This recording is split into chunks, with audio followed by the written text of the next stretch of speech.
O mercado odeia a AMD? É o que parece. Recentemente, a empresa de chips divulgou seu relatório de ganhos trimestral, que foi seguido de mais um recuo na ação, que já acumula uma queda total de quase 50% desde a sua máxima em março de 2024. Quem me acompanha aqui sabe que eu sempre fui extremamente otimista com a AMD. Só que de uma próxima Nvidia, a história parece estar se desenrolando para uma próxima Intel. Se você está assistindo esse vídeo, é muito provável que você já tenha acumulado essa ação na carteira e está atrás de uma boa notícia, de um upside potencial. Eu quero nesse vídeo abordar quais foram as estratégias que poderemos, por assim dizer, equivocadas, tomadas pela empresa e discutir se há e quais são os catalisadores de crescimento. Eu já adianto que eu permaneço otimista em relação à AMD e aproveito para já lhe convidar a deixar sua opinião nos comentários e conhecer nosso site centraldoread.com.br, onde você também encontrará cobertura de diversas outras ações listadas em Bolsa Americana. Discutindo brevemente seu negócio, a Advanced Micro Devices é uma empresa de semicondutores que possui uma das maiores participações no mercado de CPUs.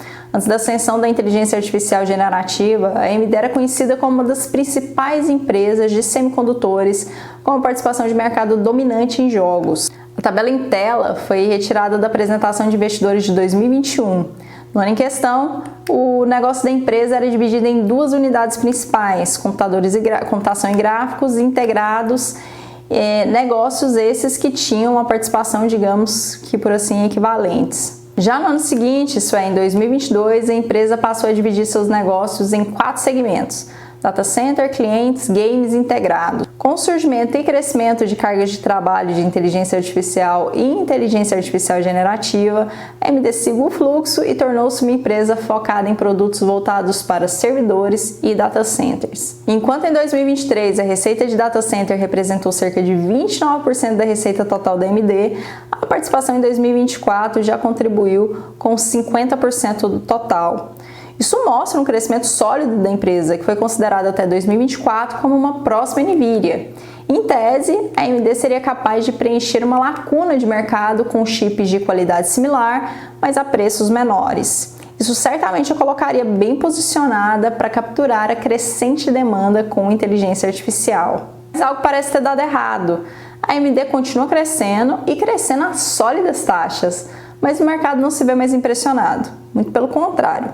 O que parece é que tudo que a empresa faz é decepcionante e o Wall Street começou a odiar esse investimento. A despeito da minha tese de alta, otimista, eu reconheço que, como eu falei, poderíamos chamar de equívocos, foram cometidos durante essa corrida e os investidores estão sendo implacáveis. Entre esses equívocos, talvez 2 dos mais proeminentes recaiam sobre softwares e soluções de hacks. Por mais que estejamos falando reiteradamente sobre hardware e DeepSeek colocou isso ainda mais em evidência, os últimos meses vem ensinando uma dura realidade a doutora Lisa Su e companhia. Os softwares importam e nenhum fabricante de hardware pode escapar da necessidade de amarrar um software de alto nível em torno do seu hardware. O site Semianálises fez uma comparação entre os hardwares MI300X da AMD e H100 e H200 da Nvidia. E a conclusão que chegaram é muito importante. Apesar do MI300X possuir um custo total de propriedade menor em comparação ao H100 e H200, o desempenho de treinamento por TCO é pior no MI300X e o rendimento de treinamento está atrasado em relação aos hardwares da Nvidia. E por que isso acontece? Porque o desempenho do MI300X é retido pelo software da AMD. A equipe do Semianálises deixou recomendações à equipe de liderança da AMD, que pode ser sintetizada em melhorem seu software. Tá, mas se a AMD estava tentando competir com a Nvidia, esse problema já deveria ter sido resolvido, solucionado há tempos, correto? Não necessariamente. Simplesmente porque o negócio principal da AMD nunca foi GPU. E de tal forma, investimentos massivos em pilhas de software ficaram em segundo plano, antes da explosão da inteligência artificial. Não significa que esse não seja um assunto que esteja sendo tratado internamente, mas a empresa está simplesmente atrasada nessa questão. Mudanças para lançamentos regulados e unificados do ROCm e colaborações mais amplas com o usuário desenvolvedor são melhorias que a empresa está buscando. Mas a AMD ainda é líder em CPU. E aí está a principal razão do porquê não faz sentido, né, concentrar todos os seus esforços em data center buscando um segundo lugar distante da NVIDIA. Há um trade-off visível no direcionamento de recursos para sua pilha de software de GPU se adequar a casos particulares dos seus maiores clientes. Aqui já resulta a questão que nos leva a crer que a abordagem da AMD não seja tão ruim. Software só é um problema para aqueles que não desenvolvem os seus próprios, e aqueles que o fazem são os grandes compradores, que não deixarão de comprar a AMD por essa questão, o que significa que a AMD está defasada com os pequenos clientes. Mas esses clientes que irão com a NVIDIA por conta do software pagarão valores muito superiores, que significa uma oportunidade desperdiçada pela AMD. Do ponto de vista de fabricação, o hardware de GPU da NVIDIA não foi tão inovador, mas a inovação recaiu sobre um software para desbloquear o potencial da GPU. A AMD sabe que precisa também de um software para desbloquear o potencial do seu GPU, apenas estão atrasados.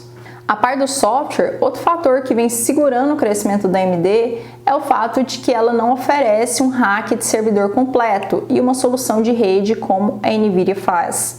Antes mesmo do boom da inteligência artificial, a NVIDIA montou seus próprios projetos de racks para escalar o NVLink, enquanto a AMD confiou em outras empresas para esses projetos. Então, antes da inteligência artificial, a estratégia da AMD funcionou bem.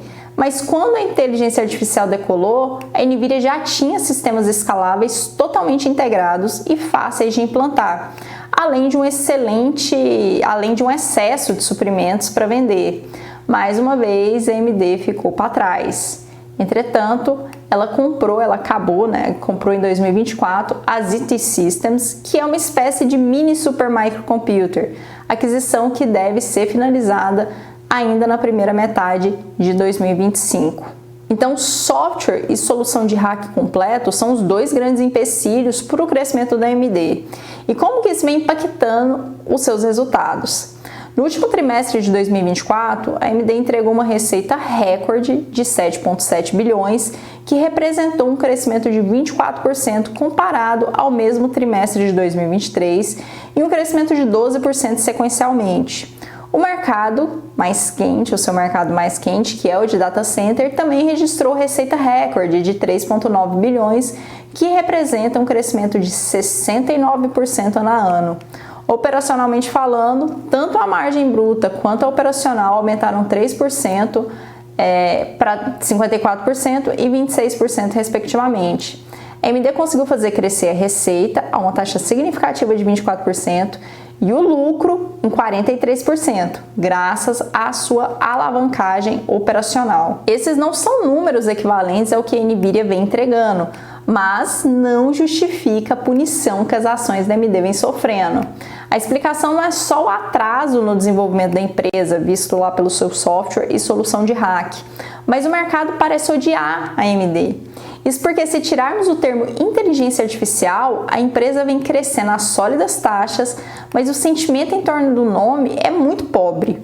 Quando a ação estava a $180, os investidores a amavam, mas a 110 todo mundo parece odiar.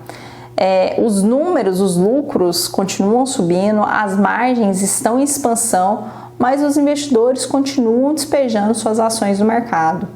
E até onde vai essa situação? A notícia ruim é que eu particularmente vejo caindo ainda mais, talvez até abaixo de $100, pelo menos nos 2 próximos trimestres.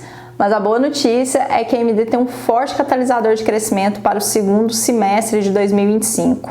Durante a recente chamada de ganhos, a CEO da AMD, a doutora Lisa Su, mencionou o lançamento a antecipação do lançamento da sua nova GPU de inteligência artificial, o MI350X, com uma arquitetura CDNA 4 que oferecerá o maior salto de desempenho da história da empresa, com aumento de desempenho 35 vezes comparado à arquitetura anterior, a CDNA 3.